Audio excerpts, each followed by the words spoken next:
सरकार क्या कर सकती है सलमान सोज? ये सीजनल फैक्टर्स हैं, आते हैं जाते हैं। नहीं, सरकार एक मिनट, अब सलमान सोज की बारी। सलमान सोज। देखिए संदीप जी, मैं आऊंगा, जो आपने सवाल पूछा उसका मैं थोड़ा एग्जैक्ट जवाब भी दूंगा, लेकिन आपको ये याद होगा मोदी जी ने 2014 में नारा लगाया था, ना खाऊंगा ना खाने दूंगा। मुझे तो लगता है यही वही हो रहा है। तो उनका तो प्रॉमिस पूरा हो रहा है ना, वो खाने नहीं देंगे। और जहां तक उनका ताल्लुक है, ना खाऊंगा, मुझे तो लगता है कि जब मैं उनको देखता हूँ टीवी पे, माशाल्लाह उनकी सेहत तो अच्छी खासी लगती है, लगता है वो अच्छा खाते पीते हैं।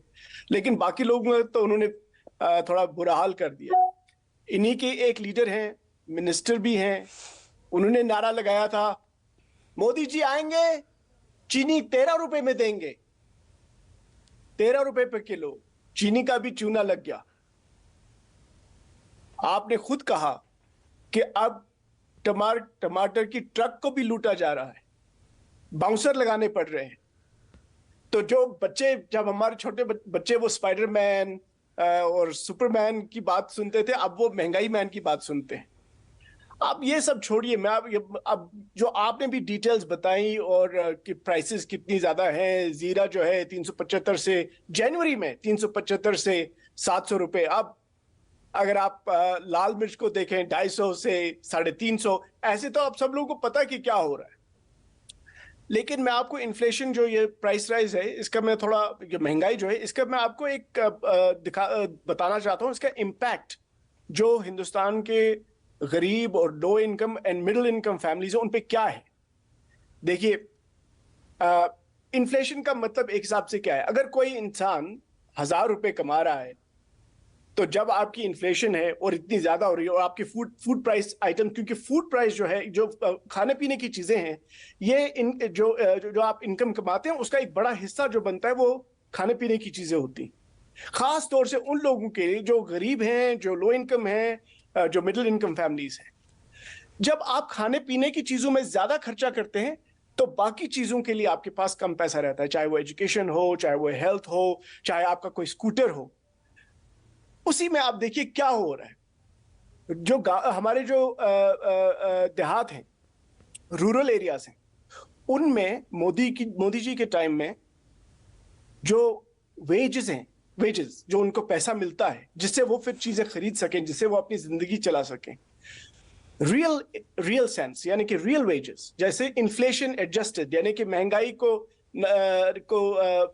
साथ रखते हुए, वो रियल वेजेस नेगेटिव है। नेगेटिव यानी कि कम चल रही है, यानी कि नॉमिनल तरीके में ऊपर जा रही है, लेकिन असली महंगाई की वजह से। मैं एक रिपोर्ट पढ़ रहा था सलमान सोज, आपने भी पढ़ी होगी, पिछले 15 सालों में 41 करोड़ लोग गरीबी रेखा से ऊपर आ गए हैं भारत में। देखिए, जो गरीबी, जो काफी सारी रिपोर्ट्स आती हैं, अगर 41 करोड़ लोग ये कह रहे हैं 15 सालों में, आई डोंट नो एग्जैक्टली क्या टाइम फ्रेम है, यूपीए के टाइम में भी काफी लोग ऊपर आए। यूपीए भी इंक्लूडेड है उसमें।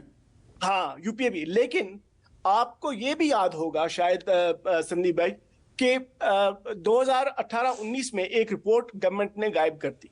उस रिपोर्ट में यह था कि 2011-12 और 2017-18 के दरमियान हिंदुस्तान में गरीबी बढ़ी है। ये मैं आपको बताऊं, ये कोविड से पहले की बात है। कोविड के बाद क्या हुआ वो हम सबको पता है, यानी कि कोविड से पहले हिंदुस्तान के हालात ठीक नहीं थे।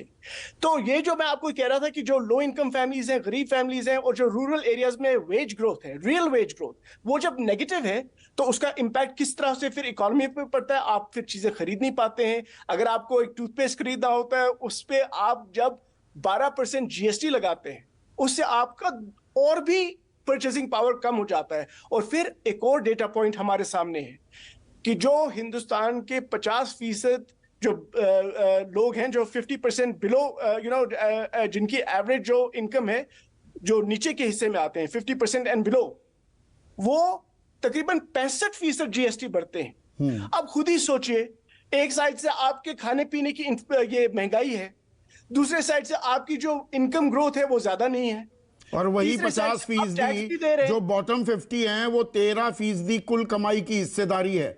देश की जो कुल कमाई है 13% उनकी जेब में आती है, 64% 65% वो जीएसटी भरते हैं जी। तो एक साइड से आप खाने पीने के हिसाब से आपको ज्यादा पैसे देने पड़ रहे हैं। टमाटर को लीजिए, जीरा को लीजिए, मिर्च को लीजिए। दूसरे साइड से आपकी जो इनकम है वो ऊपर तेजी से नहीं जा रही है और रियल तरीके में रूरल एरियाज में नीचे तो जा रही है। आम आदमी चौतरफा फंसा हुआ है, पर इसमें टैक्स भी लगेगा, महंगाई, तो फिर करेंगे क्या? तो महंगाई जब की मार के पीछे कुदरत